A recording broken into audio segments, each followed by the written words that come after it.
देशभरात श्रीरामनवमी मोठ्या उत्साहात साजरी केली जात असतानाच शहरातील श्रीराम सेनेच्या वतीने पारंपरिक वाद्यांसह भव्य अशी शोभायात्रा काढून श्रीराम जन्मोत्सव साजरा करण्यात आला। चैत्र शुद्ध नवमी हा दिवस हिंदू पंचांगानुसार अत्यंत महत्त्वाचा दिवस। या दिवशी भगवान विष्णूचा 7वा अवतार समजल्या जाणाऱ्या प्रभू रामचंद्रांचा जन्म झाला। प्रभू रामचंद्रांच्या जन्मोत्सव अर्थात रामनवमीचे औचित्य साधून रविवारी श्रीराम सेनेच्या वतीने पारंपरिक वाद्यासह भव्य अशा शोभायात्रेचे आयोजन करण्यात आले होते। प्रारंभी आमदार विजयकुमार देशमुख, शहराध्यक्ष नरेंद्र काळे, माजी नगरसेवक डॉक्टर किरण देशमुख, माजी नगरसेविका अंबिका पाटील, हिंदू राष्ट्र सेनेचे शहराध्यक्ष रवी गोरे, अशोक संकलेचा, निलेश भंडारी, भाजपचे ज्येष्ठ नेते बाबूराव जमादार, शोभायात्रेचे अध्यक्ष शशी अन्नलदास, ज्ञानेश्वर कारभारी, अल्पसंख्याक विभागाचे अध्यक्ष जाकीर सगरी आदींच्या उपस्थितीत प्रभू श्रीरामांची आरती करण्यात आली।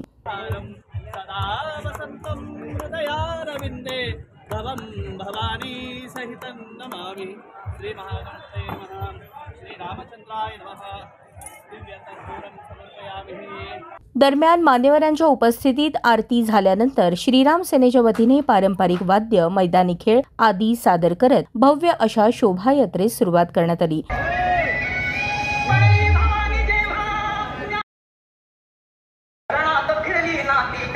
पुढे ही शोभायात्रा कन्ना चौक, कोंतम चौक, मधला मारुती, बाळीवेस मार्गे छत्रपती शिवाजी महाराज यांच्या पुतळ्यासमोर विसर्जित करण्यात आली। मागील 15 वर्षांपासून देशभरातील जनता रामराज्याची अनुभूती घेत आहे। देश, राज्य आणि शहराची शांतता आणि सुव्यवस्था अबाधित राहू दे, देशात मांगल्य नांदू दे असे म्हणत रामनवमी निमित्त सोलापूर वासियांना शुभेच्छा देताना आमदार विजयकुमार देशमुख म्हणाले, जगभरात रामाचा उत्सव साजरा या उत्सव साजरा असताना यंदाच्या वर्षी गेल्या अनेक वर्षापासून आपण श्रीरामाचं जन्म जिथं झालं तिथं राम मंदिर व्हावं असं आणि संकल्पना अनेक पिढ्यानपिढ्या लोकांनी केलं आणि ती संकल्पना गेल्या वर्षी या देशाचे पंतप्रधान आदरणीय नरेंद्र मोदी यांच्यापासून साकार आणि त्याचा आज गेल्या अनेक वर्षापासून लोकांची मागणीच होती। पण तो उत्सव आजही लोकांमध्ये तो उत्साह आणि तेवढाच आहे की गेल्या अनेक वर्षापासून जसं राम म्हणजे प्रभू रामचंद्र हे सातत्यानं म्हणत असतो या आपल्या देशामध्ये पुन्हा एकदा रामराज्य यावं आणि त्या प्रभूंचं उत्सव एवढ्या मोठ्या प्रमाणात आज सोलापूर शहरामध्ये श्रीराम युवा सेना सोलापूर यांच्या वतीनं आपले माजी नगरसेवक राजकुमारजी पाटील यांच्या आज मोठ्या प्रमाणात उत्सव साजरी होतो।